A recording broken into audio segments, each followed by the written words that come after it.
रेवड़ी कल्चर को, फ्रीबीज को कोई माने या नहीं माने, भाई चुनावी सुप्रीम कोर्ट ने कहा कि चुनाव के 6 महीने पहले क्यों याद आ जाता है, चुनाव से 6 महीने पहले क्यों याद आ जाता है। तो ये रेवड़ी कल्चर को ग्लैमराइज करने से रुकना चाहिए क्या? अब 205 लाख करोड़ रुपए का कर्ज है इस देश पर। देखिए, मैं आप जो मुझे कहना चाहती हैं, पहली बात तो ये कि जिस पार्टी में मैं हूं और जिस पार्टी से मैं विधायक हूं, यहां पर रेवड़ी कल्चर को हमने ये कहा कि हम इसे 11 साल सरकार में रहे और 11 साल तक दिया है। हमने कोई एक बार प्रावधान नहीं किया है। हमने ये नहीं कहा कि एक बार बिजली को मुफ्त करेंगे, शिक्षा को मुफ्त करेंगे, ऐसा नहीं कहा था। और वो लगातार प्रवाह तरीके से हम लोगों ने दिल्ली में दिया है।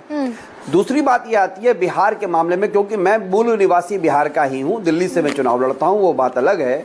लेकिन मैं मधुबनी का रहने वाला हूँ, मैं दरभंगा मधुबनी रेगुलर जाता हूँ। वहाँ के 10,000 रुपये देने से कहीं ज्यादा ये बेहतर था कि मैटरनिटी गायनी होम में हमें रुई मिल जाती, हमें सैनिटरी पैड मिल जाते, वहां पर एक एक बेड पर 3-3 डिलीवरियां नहीं होती। वो कहीं ज्यादा बेहतर रहता, ये महिलाएं जानती हैं। और इससे भी बेहतर होता महिलाओं को पढ़ा दीजिए, वोट भी नहीं करेंगे। इससे भी बेहतर होता महिलाओं को पढ़ा लिखा दीजिए, एजुकेट कर दीजिए। वो एजुकेशन सिस्टम पर तो ध्यान नहीं है इनका। मेरा ये मानना है जो 10,000 रुपए की जो चर्चा की है, काश यह गुजरात के चुनाव में भी भारतीय जनता पार्टी ये घोषणा करे कि गुजरात की बहनों को क्या ये हिम्मत कर सकते हैं कि 10,000 रुपए देकर के ये चुनाव में जाएंगे।